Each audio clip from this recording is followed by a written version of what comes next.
Terima kasih Pak Kris dan selamat pagi Bapak Ibu Saudara yang terkasih dalam Kristus Yesus Tuhan. Terima kasih untuk kehadiran semua saudara-saudara melalui Zoom ini.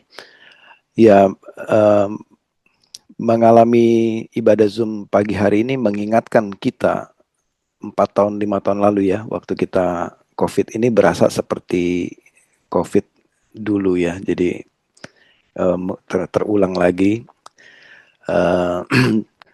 Dan namun doa kami, saudara semua dalam keadaan sehat-sehat semua. Dan bagi yang terdampak banjir pada pagi hari ini, saya mengucapkan turut prihatin juga, dan kita terus doakan banjir segera surut di rumah saudara masing-masing, dan saudara dalam keadaan sehat-sehat selalu ya, di dalam Tuhan. Ya, kita juga doakan banjir segera surut khusus di tempat ibadah kita di Kelapa Gading. Ya, informasi dari pagi kita kumpulkan beberapa semua informasi yang paling up to date, dan setelah kami beberapa tim kepemimpinan mempertimbangkan faktor-faktor banjir, resiko dan lain sebagainya. Jadi akhirnya kita ambil keputusan ibadah onsite ditiadakan, kita gantikan dengan online pada pagi hari ini. Ya, sampai pagi tadi jam 8 atau setengah 9, lokasi Mahaka Square masih tergenang banjir. Jadi memang ditutup aksesnya ya, tidak, mobil kendaraan tidak bisa masuk ke situ. Saya juga dalam hal ini pagi ini menghargai, menghormati tim pelayan pujian penyembahan yang selalu rajin setiap hari Minggu jam 8 pagi sudah di tempat ibadah. Nah, karena saking rajinnya, jadi mereka sudah terlanjur terjebak banjir di perjalanan. Jadi kita doakan saudara-saudara yang terjebak banjir di jalan, saudara dalam perlindungan Tuhan, dan tetap damai sejahtera Tuhan selalu menyertai saudara semua ya yang sudah di dalam perjalanan ya. Jadi memang agak kesiangan juga keputusan kita untuk mengambil keputusan ibadah online karena mengumpulkan informasi selengkap mungkin. Jadi jam setengah 8 tadi kita putuskan ibadah kita melalui online. Baik, saudara siap untuk mendengarkan firman Tuhan pada pagi hari ini. Kita akan lanjutkan ibadah kita dengan pemberitaan firman Tuhan. Hari ini kita masuk minggu kedua topik The Mission. Ya, minggu lalu saudara masih ingat saya sampaikan mengenai kasih Bapa ya. Dan saya berdoa agar saudara mengalami pengalaman pribadi saudara, kasih Bapa yang sejati ya dari Bapa di surga. Dan pada hari ini kita akan membahas dari sudut pandang Allah Putra, yaitu Tuhan Yesus Kristus. Nah, pemberitaan pada pagi hari ini, doa saya agar kita lebih memahami dan menghargai pengorbanan Yesus di kayu salib, dan untuk kita menghidupi kehidupan kita yang baru di dalam Kristus ini dengan penuh rasa tanggung jawab dan hormat kita kepada Tuhan, dan kita juga mengemban misi yang Tuhan Yesus telah berikan kepada kita. Mari sama-sama saudara kita membuka ayat firman Tuhan di Yohanes pasal yang ke-12. Silakan saudara bisa buka Alkitab saudara di Yohanes pasal yang ke-12. Ya. Ayat yang ke-27. Ya, saya akan bacakan Yohanes pasal 12 ayat 27. By the way, ini sudah direcord ya. Oh, sudah ya. Oke. Saya akan bacakan Yohanes 12 ayat 27. Sekarang jiwaku terguncang, dan apakah yang akan ku katakan? Bapa, selamatkanlah aku dari saat ini. Tidak, sebab untuk itulah aku datang ke dalam saat ini. Ya, pada pagi hari ini saya beri judul sesuai dengan ayat firman Tuhan ini. Ya, semoga slide saya bisa kelihatan ya. Saya pindahin dulu sebentar. Nah, ini. Untuk itulah aku datang. Ini kata Yesus ya di ayat ke-27. Ya, saya akan loncat ke ayat ke-32. Dan aku apabila aku ditinggikan dari bumi, aku akan menarik semua orang kepadaku. Ayat 33, ini dikatakannya untuk menyatakan bagaimana caranya Yesus akan mati. Ya. Nah, sebelum kita melanjutkan pemberitaan firman ini, saya mengajak saudara kita berdoa sekali lagi ya. Kita berdoa. Bapa di surga Tuhan Yesus Kristus, biarlah pemberitaan firman ini walaupun disampaikan secara online melalui Zoom, biar firman ini jatuh di hati, di tanah yang subur, di setiap hati saudara-saudaraku yang mendengarkan pada pagi hari ini.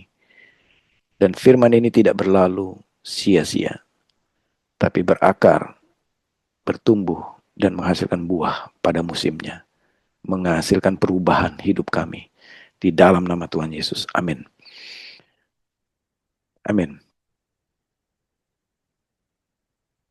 Bangsa Israel pada hari itu, pada saat itu 2000 tahun yang lalu, mengira kedatangan Yesus ini hanya untuk membuat mujizat. Orang-orang banyak mengira kedatangan Yesus ini spektakuler dan fantastis ya, pembuat mujizat, a miracle worker ya. Bangsa Israel mengharapkan dan berpikir kedatangan Yesus untuk hal itu, membuat mujizat atau menjadi pahlawan yang mengusir penjajah Romawi. Atau sebagian menganggap kedatangan Yesus menjadi guru yang mengajarkan firman Tuhan, mengajarkan Taurat atau ajaran baru. Atau sebagian juga menganggap Yesus ini sebagai nabi. Ya, saudara ingat ketika Yesus bertanya kepada murid-murid, menurut kamu siapakah aku ini? Nah, itu menggambarkan ekspektasi orang banyak melabel atau punya persepsi kehadiran Yesus di muka bumi, kedatangan Yesus pada saat itu sebagai apa. Nah, itulah mewakili suara dari banyak orang. Namun di ayat 12 ini, Yesus menyatakan, mengumumkan, memberitahukan maksud kedatangan sesungguhnya adalah bukan hal-hal tersebut tadi. Kedatangan Yesus yang utama, maksud kedatangannya bukan tadi untuk membuat mujizat, menjadi pahlawan, membebaskan atau mengusir penjajah Roma maksudnya, atau menjadi guru dan nabi, bukan itu. Tujuan utama kedatangan Yesus 2000 tahun yang lalu di ayat 27 ini, di ayat 32 ini dikatakan, ketika aku ditinggikan dari bumi, aku akan menarik semua orang kepadaku. Nah, apa maksud Yesus katakan ketika aku ditinggikan dari bumi? Nah, di ayat ke-33 inilah penjelasannya. Maksud perkataan Yesus tadi. Maksudnya adalah itu menyatakan bagaimana nanti Yesus matinya begitu. Jadi kematian Yesus itu yang Yesus sampaikan. Yesus akan digantung tinggi di kayu salib, itu maksudnya. Makanya dikatakan ini dikatakan Yesus untuk menyatakan bagaimana caranya. Itu perhatikan kata-kata caranya ia akan mati nanti, yaitu ditinggikan. Kata-kata ditinggikan ini bermakna Yesus digantung tinggi di kayu salib. Dan ketika Yesus digantung tinggi di kayu salib, iya, Tuhan akan menarik semua orang kepadaku. Ini berarti semua bangsa, baik Yahudi dan non-Yahudi, pada penafsiran pada saat itu. Ya. Nah, saudara, di ayat ke-27, Yesus mengatakan jiwaku terguncang, dalam bahasa TB2, terguncang. Ini seperti gempa. Kalau ada catatan seismografi, getarannya begitu luar biasa. Goncangannya mungkin digambarkan sekian skala Richter. Itu artinya bicara Yesus terguncang. Di ayat 27 dikatakan, sekarang jiwaku terguncang. Ini nggak main-main berarti. Memberitakan kematian Yesus sendiri saat Yesus mengatakan, dan Yesus sudah tahu bagaimana caranya ia akan mati nanti. menghadapi itu Yesus tergoncang. Artinya itu apa? Itu menggetarkan jiwanya. Karena apa? Karena menghadapi kematian yang begitu mengerikan. Tekanan fisik, siksaan fisik yang akan ia hadapi begitu mengerikan. Hinaan, pelecehan, dipermalukan. Ini cara-cara kematiannya. Ya. Lalu kesakitan yang mengerikan. Ya, membayangkan paku di tangan, mahkota duri di kepala, dan terakhir endingnya digantung di kayu salib dalam keadaan menyakitkan. Ya, secara manusiawi daging ini mengerikan. Ya, siapa yang tidak ngeri mengalami atau menerima vonis mati seperti ini? Sehingga di ayat ke-27 tadi Yesus mengatakan, jiwaku terguncang. Ini betul-betul mengerikan. Ya, saya mau kasih gambaran sedikit. Minggu ini saya sedang ambil sekolah konseling. Ya, saya sedang ambil sekolah konseling. Lalu di dalam ini pelajarannya tentang kedukaan ya. Nah, di dalam akhir kelas kita diberi tugas. Ya, salah satu tugas nomor 4 ini ya. Jikalau Anda dinyatakan hidup Anda tinggal 6 bulan lagi karena suatu penyakit, apa yang akan Anda lakukan di sisa waktu hidup Anda? Nah, saya disuruh jawab nih tugas konseling ini ya, PR. Lalu ditambahkan ya, disisipkan tambahan juga di bawahnya. Kematian seperti apa yang Anda harapkan nantinya? Lalu deskripsikan dengan detail. Nah, ini PR ini bikin saya pusing. Ya, saya yakin saudara juga pusing.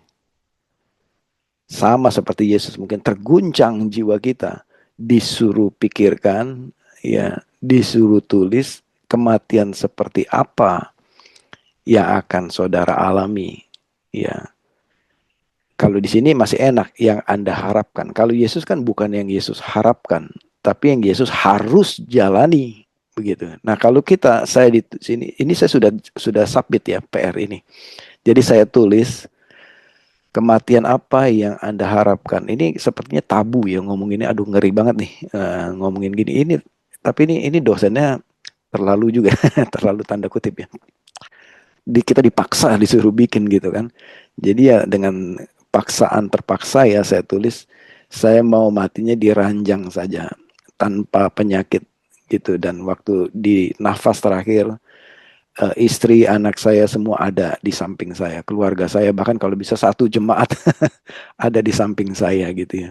Kan disuruh deskripsikan dengan detail ya, itulah detail-detailnya yang saya harapkan gitu.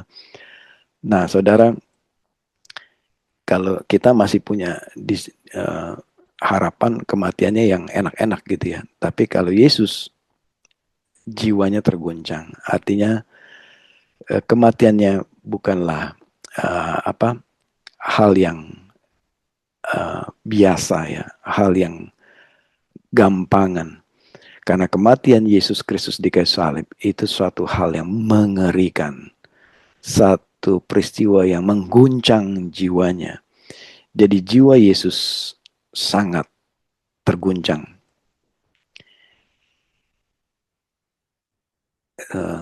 Sebentar ya, saya kehilangan, salah pencet tadi ya. Ini ya balik lagi saya share. Ya, Yesus mengambil keputusan. Coba kita perhatikan lagi di ayat ke-27.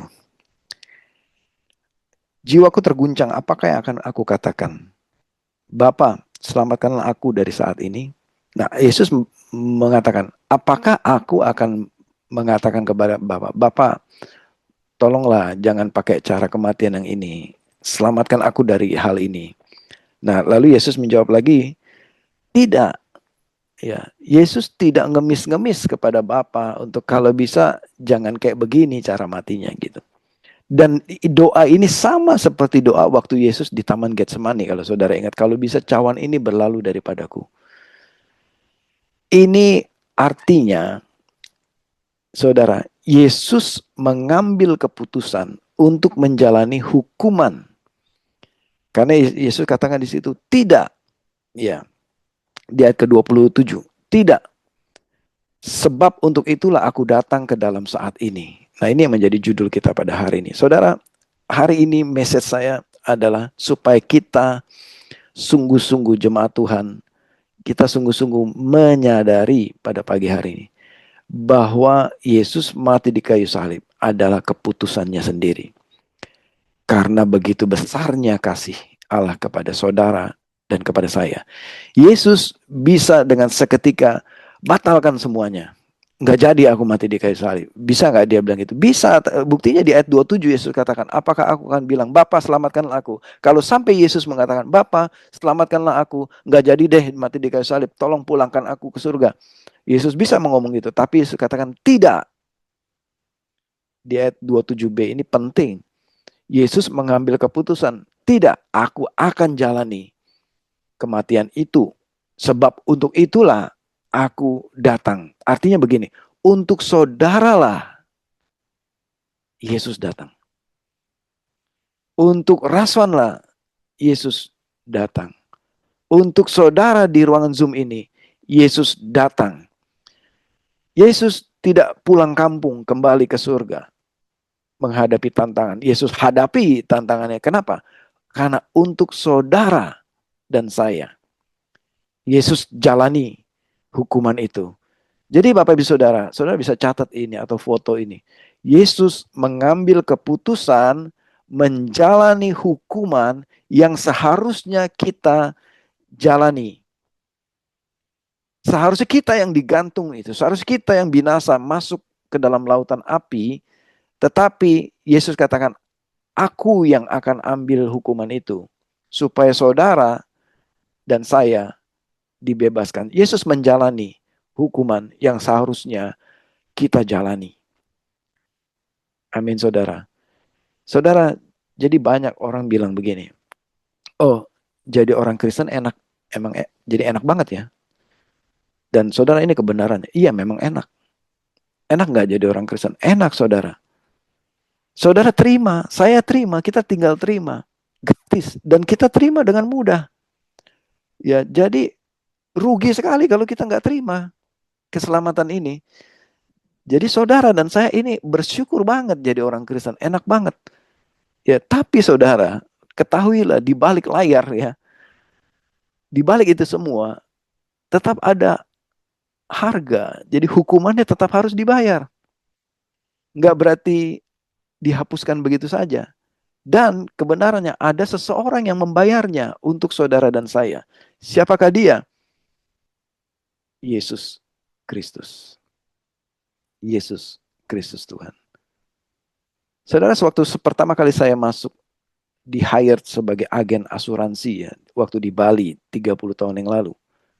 Saya berhasil closing deal satu keluarga ya, berapa premi itu banyak, cukup banyak premi. Satu keluarga nasabah saya di Bank Lipo. Ya sekarang udah nggak ada banknya. Nah, lalu saya dapat reward. Ya, dapat reward ada ya waktu itu rewardnya cukup lumayan ya. Jadi saya juara 3. Sorry, bukan satu keluarga, banyak lebih dari satu keluarga. Jadi saya juara 3 nasional. Dan saya dapat reward tour naik cruise ya, kapal cruise mengelilingi Asia Tenggara, Malaysia, Thailand, Singapura ya. Asia Tenggara, tour 5 hari naik cruise. Wah, enak banget cruise-nya, gratis. Saya semua transport dari Bali ke Jakarta, dari Jakarta ke Singapura, Singapura naik kapal lagi dan seterusnya sampai pulang lagi di Bali, semuanya gratis. Tapi saudara ketahuilah, apakah betulan itu gratis buat semuanya itu? Tidak. Ada yang bayar ya. Yang bayar adalah perusahaan asuransinya itu yang bayar buat saya. Ya, jadi saya menerimanya gratis. Tapi biayanya tetap ditagihkan ke perusahaan asuransinya. Jadi saudara, Pagi hari ini kita mau mengenang, merimain kembali, merenungkan kembali, saudara. Masuk ke tahun 2026 ini untuk kita menyadari ada seseorang yang telah bayar atas hukuman yang seharusnya kita tanggung, atas kesalahan dan dosa kita. Saudara, masalahnya adalah kita tidak menyadari, kita kira Allah itu gampangan. Ah, nanti sebentar diampuni. Saudara, setiap pelanggaran pengampunan itu yang kita lakukan, pelanggaran yang kita lakukan, dan pengampunan yang diberikan kepada kita itu ada harga. Kematian Yesus di kayu salib yang begitu mengerikan, yang membuat jiwa Yesus sampai terguncang tadi. Untuk itu kita perlu menyadari, menjadi seorang Kristen enak, ya gampang, tapi bukan murahan dan gampangan. Mari kita menjalani kehidupan kekristenan kita dengan penuh tanggung jawab, ya dengan penuh rasa syukur dan menghargai, menghormati pengorbanan Yesus di kayu salib. Yesaya 53 ayat 4. Sesungguhnya penyakit kita lah yang ditanggungnya, dan kesengsaraan kita yang dipikulnya. Padahal kita mengira dia kena tulah, dipukul dan disakiti Allah. Ayat kelima. Akan tetapi dia ditikam karena pemberontakan kita. Dia diremukan karena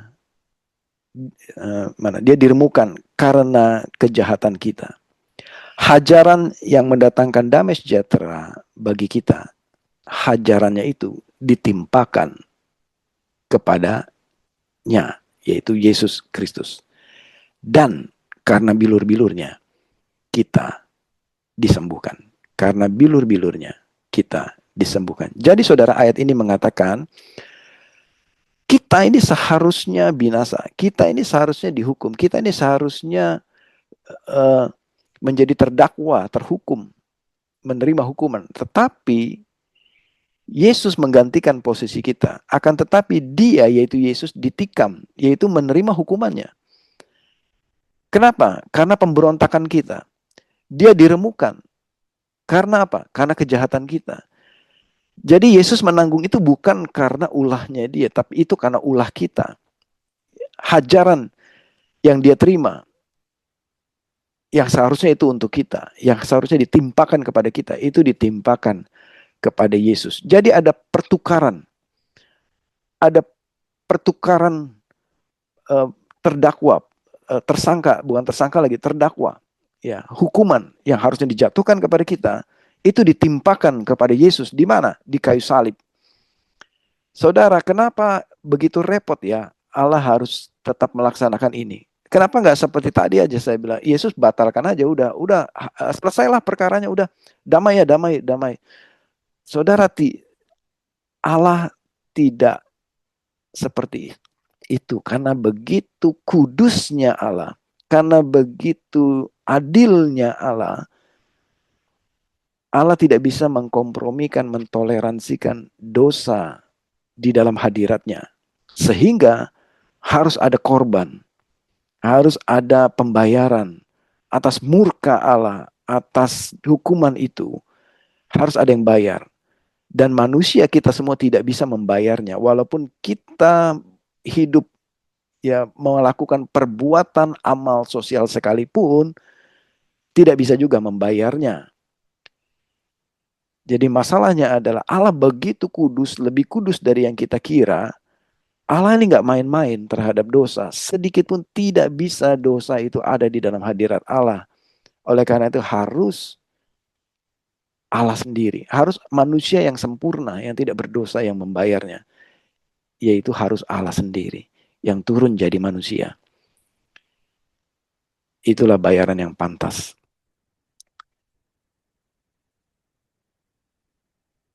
Dan manusia tidak bisa mengupayakan pembayaran itu.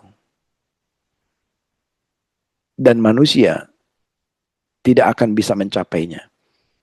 Oleh karena itu harus ada Sang Juru Selamat, Allah sendiri yang datang. 1 Petrus 1 ayat 18. Sebab kamu tahu bahwa kamu telah ditebus dari cara hidupmu yang sia-sia, yang kamu warisi dari nenek moyangmu itu bukan dengan barang yang fana, bukan pula dengan perak atau emas, ya, tetapi melainkan dengan darah yang mahal, yaitu darah Kristus yang sama seperti darah anak domba yang tak bernoda dan tak bercacat. Jadi Bapak Ibu Saudara yang dikasih Tuhan, firman Tuhan mengatakan kita telah ditebus dari cara hidup yang sia-sia itu bukan dengan emas dan perak. Jadi secara ekonomi ada pembayaran. Ya. Jadi tidak bisa dengan emas dan perak pembayarannya. Inilah kebenarannya. Saudara dan saya ditebus dengan darah yang mahal. Darah yang mahal. Nah, saya mau saudara catat ini. Kita catat sama-sama. Kita garis bawahi ini. Mahal. Yaitu apa? Dengan darah Kristus yang sama seperti darah anak domba yang tak bernoda dan tak bercacat. Saudara, bayaran tebusan pengorbanan Yesus di kayu salib itu mahal, saudara. Dan itu telah terjadi 2000 tahun yang lalu. Bukti kasih Bapa kepada saudara dan saya. Bayarannya itu sangat-sangat mahal. Dan Yesus melakukannya pun dengan jiwanya sampai tergoncang. Melewati kematian di kayu salib itu yang begitu mengerikan. Siksaan yang begitu luar biasa. Hinaan yang begitu luar biasa. Pelecehan. Ya, goncangan. Kejiwaan mental yang Yesus alami itu nggak main-main. Dan Yesus lalui itu. Dan dia jalani itu. Karena kasihnya kepada saudara dan saya. Untuk itulah Yesus datang. Supaya dia menjalani hukuman itu. Supaya saudara dan saya dibenarkan dan dibebaskan. Itu mahal. Saudara, saya tutup ini dengan satu cerita. Ini sebenarnya saya bukan kolektor jam dan saya tidak terlalu paham mengenai jam tangan, ya. Jadi kurang lebih 30 tahun yang lalu atau 20 sekian tahun yang lalu, 27, 28 tahun yang lalu, ini jamnya masih ada, saya masih pegang. Nah, ini jam tangan ini merek Tag Heuer, ya. Saya nggak terlalu paham ini mereknya. Ini jamnya milik Pastor Robert Wenas, ya, mertua saya, papanya Bu Sharon, ya. Tahun 99 setelah beliau berpulang ke rumah Bapa di surga. Nah, Mami, istri Ibu Yeni, istrinya Pastor Robert, Mami mertua saya kasih jam ini ke saya. Ya, dia bilang ini jamnya Dedi, kamu simpen deh. Jadi saya simpan jam ini. Nah, saya ini sejak saat itu, ya, 30 tahun, berapa itu tahun 99, berarti 27 tahun yang lalu, kita ini udah pindah rumah beberapa kali, ya. Sudah pindah rumah beberapa kali. Dan terus terang nih, ini mungkin Mami ada di sini. Jadi jam ini udah sempat hilang beberapa kali, ya. Saya cari ini jam di mana, keselip di mana gitu, ya. Karena kita pindah rumah beberapa kali kan. Selain hilang, ini juga sudah jatuh 3 kali, seingat saya ini jatuh, ya. Karena saya careless, ya, kurang gitu care tentang satu barang. Karena saya juga nggak ngerti. Saya nggak tahu, ini saya pikir ini jam biasa lah, ya. Jam biasa. Tapi ketika yang ketiga kali jatuh, terus ini mati. Jam ini mati. Rusak. Rusak gitu. Terus saya pikir ya ini karena udah hilang ketemu gitu. Saya pikir ya ini deh apa saya coba perbaiki. Jadi saya lupa waktu itu berapa tahun yang lalu. Saya cari service centernya merek ini. Service center merek ini ada di Sudirman ternyata. Saya cek ada di satu gedungnya cukup mewah di Jalan Jenderal Sudirman dan di lantai berapa tertentu ya. Oh, saya pikir eksklusif sekali ini service centernya, biasa di mall gitu, di kios-kios. Ini enggak, ini kantor gitu, kantor yang cukup bonafit. Saya udah dak dikduk, wah ini mahal nih. Jadi waktu periksa bener, ini biaya servisnya aja mahal. Lalu dia bilang spare partnya harus pesan dari Jerman. Wah, saya kaget. Ini asli gitu kan dari Jerman. Dan harus nunggu Pak 3 minggu. Saya ingat saya waktu itu 3 minggu. Dan ya udah saya pikir dipesan aja, diperbaiki karena dalam hati saya ini apa warisan pemberian dan ini bernilainya lebih tinggi dari harganya karena ini punyanya papi mertua gitu kan, bernilai sejarah nih gitu. Jadi saya perbaiki dan betul tagihannya itu waktu itu 1,5 juta. Ini bayangin, saya pikir beli jam aja di Glodok 500 ribu kali ya. Ini biaya servisnya 1,5 juta. Cuma ganti pin kecil gitu aja, jarum-jarum kecil gitu ya. Sejak saya bayar itu ya, saya menyadari ini jam mahal ini jam mahal. Saya cek-cek juga di internet ya, jam seri yang ini udah nggak keluar lagi, ini discontinue. Tapi ini saya cek semua tech hire ini nggak ada yang di bawah 10 juta. Ini jam mahal. Jadi jam itu sampai sekarang saya simpan baik-baik di tempat yang terbaik. Saya pastikan saya ingat di mana simpannya, di dalam saya masukkan di dalam satu kotak dengan baik-baik dan masih mulus sampai hari ini saya pelihara dengan baik setelah sekian puluh tahun jam ini bersama-sama saya. Jadi saudara, setelah saya menyadari jam ini mahal, saya jaga baik-baik jam ini. Ya yang sebelumnya saya pikir ini pemberian doang gitu. Kadang-kadang gitu ya, kita dikasih karena gratis, kita jadi anggap murahan gitu, jadi anggap gratisan. Tapi sesungguhnya tahukah saudara, pemberian yang saudara terima itu mahal, mahal sekali. Jadi pantas untuk kita menjaganya baik-baik. Saudara, ketika kita menyadari pemberian itu sangat mahal, maka kita tahu bagaimana menghargainya. Saudara, sadarlah ini, pengorbanan Yesus di kayu salib begitu mahal sekali. Begitu berharga sekali. Jadi jangan anggap remeh pengorbanan Yesus di kayu salib. Jaga baik-baik, hargai baik-baik. Jadi saya tutup dengan renungan pada pagi hari ini. Saudara, Yesus sudah mati di kayu salib dengan harga yang begitu mahal, yaitu darahnya sendiri. Dengan berita ini, apa yang aplikasinya dalam kehidupan kita? Saya mengajak saudara semua, mari kita tinggalkan kehidupan berdosa kita, karakter buruk kita, ya, sikap tidak menghormati dan tidak menghargai pengorbanan Yesus di kayu salib. Pagi ini yang menjadi doa saya agar kita semua jemaat menyadari betapa mahalnya darah Yesus, pengorbanan Yesus di kayu salib. Oleh karena itu jangan bermain-main dengan dosa. Jangan bermain-main dengan kekristenan. Mulai tahun ini saya mengajak semua jemaat kita semua, mari kita bersungguh-sungguh dengan takut akan Tuhan, meninggalkan kehidupan berdosa kita, apapun itu. Yang tersembunyi sekalipun yang orang lain gak tahu. Saya gak tahu hidup saudara bagaimana. Pemimpin life group saudara gak tahu bagaimana hidup saudara pribadi. Tapi pagi ini saya mau kasih tahu ini saudara.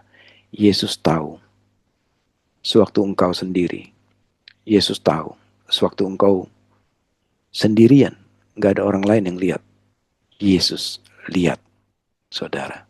Dan dia lihat kedalaman hati saudara. Oleh karena itu gak ada yang tersembunyi di hadapan Tuhan pada pagi hari ini. Mari kita tinggalkan keberdosaan kita dan menjadikan Yesus sebagai Tuhan dan menjalani kehidupan yang sungguh-sungguh menjadi murid Yesus. Yang terakhir, saudara, jadilah saksi Kristus di tengah dunia yang gelap ini. Karena saudara telah ditebus, karena saudara dan saya telah diampuni, pantas untuk kita hidup tidak sama dengan dunia. Jangan menjadi sama. Pantaslah untuk kita hidup dalam kekudusan firman Tuhan, melakukan firman Tuhan. Nggak apa-apa, saudara di apa diledek-ledekin sama teman di kantor. Ah, kamu terlalu kudus, kamu orang suci, orang kudus. Nggak apa-apa, saudara. Saya juga begitu waktu kerja di sekuler di marketplace. Teman-teman saya mau saya dikatain orang suci lah, orang kudus, pendeta lah, nggak peduli. Saya tahu bahwa saya telah ditebus. Dan saudara sekarang perlu tahu, identitas saudara telah ditebus oleh darah Yesus. Jadilah saksi Kristus di kantor saudara. Sewaktu teman-teman saudara menginfluence, melakukan tindakan, perbuatan yang melanggar firman Tuhan, di situ saudara stand firm, berdiri, melakukan firman Tuhan. Tidak mengikuti kebanyakan orang, tapi ikuti firman Tuhan. Ketika di kampus, diajak untuk bikin plagiat atau melakukan menyontek karya orang lain dan lain sebagainya. Kalau itu tidak sesuai dengan iman, dengan firman Tuhan, jangan saudara lakukan. Itulah menjadi saksi, menjadi teladan. Itulah misi saudara. Pertama di Yerusalem saudara jadi saksi. Di keluargamu juga jadi saksi. Terhadap adikmu, terhadap kakakmu, terhadap orang tua, terhadap suami, terhadap istri. Jadilah saksi Kristus. Lakukan firman Tuhan. Itu misi yang perlu kita jalani. Supaya orang lain yang di luar Kristus melihat saudara, melihat Kristus di dalam diri saudara. Amin, saudara. Mari kita tundukkan kepala. Biarlah firman ini tidak berlalu sia-sia, Tuhan. Aku berdoa pagi ini, walaupun pemberitaan firman melalui online, agar jemaatmu pada pagi hari ini menyadari, mata kami terbuka, betapa berharganya darah Yesus. Betapa mahalnya pengorbanan Yesus Kristus di kayu salib untuk kami. Karena untuk itulah Engkau telah datang, Tuhan. Untuk mati di kayu salib demi kami semua. Pagi ini hamba berdoa untuk jemaatmu pagi ini. Mulai hari ini menjadi saksi Kristus di kantor kami, di sekolah kami, di rumah, di lingkungan tetangga, dimanapun juga. Kami menjadi saksi, menjaga perkataan kami tetap kudus sesuai firman Tuhan. Menjaga telinga kami tetap kudus, tidak terjebak dalam gosip atau dosa di lingkungan kami. Menjaga mata kami dari hal-hal imoralitas, pornografi, dari kebejatan, dari kelaliman, ketidakadilan, dan menjaga hati kami dari kecemaran, kebencian, kedengkian, iri hati. Aku berdoa biar jemaatmu hidup dalam kekudusan dan menghormati kekudusanmu, Tuhan, dan tidak bermain-main dengan dosa. Tuhan, tolonglah kami yang sedang bergumul dalam keterikatan akan dosa untuk ada kelepasan dan pembebasan. Aku berdoa berkati jemaatmu pada pagi hari ini di dalam nama Tuhan Yesus Kristus. Kami berdoa. Amin. Saudara, sebelum saya tutup dalam doa berkat, bagi saudara yang secara pribadi punya kesulitan, pergumulan, ikatan dosa, atau kecanduan, keterikatan akan dosa tertentu, saudara tidak perlu sungkan datang kepada saya, ya, untuk saya doakan, untuk kami, saya dan Bu Sharon doakan saudara untuk menolong saudara bisa lepas dari belenggu dosa. Ya. Atau saudara ada kebutuhan khusus untuk didoakan, saudara bisa menghubungi kami. Baik, kita akan tutup ibadah kita. Setelah ini kita bisa fellowship, kita terima berkat dari Tuhan, kita tutup. Bapa di surga, pada pagi hari ini, aku berdoa, kiranya firman Tuhan terus berkumandang di dalam hati kami, aktif, energize, terus bertumbuh, bergerak, memberikan pertumbuhan dalam hidup kami. Dan biar hidup kami berbuah sesuai dengan firman Tuhan. Dan ada buah roh dalam kehidupan kami. Dan jemaat yang dikasih Tuhan, terimalah berkat dari Tuhan. Tuhan memberkati engkau dan melindungi engkau. Tuhan menyinari engkau dengan wajahnya dan memberikan engkau kasih karunia. Dan Tuhan menghadapkan wajahnya kepadamu dan memberikan engkau damai sejahtera mulai hari ini sampai Kristus datang kedua kalinya. Dan semua kita jemaat yang percaya mengatakan bersama-sama, amin, amin, amin. Tuhan Yesus memberkati saudara semua. Ibadah kita.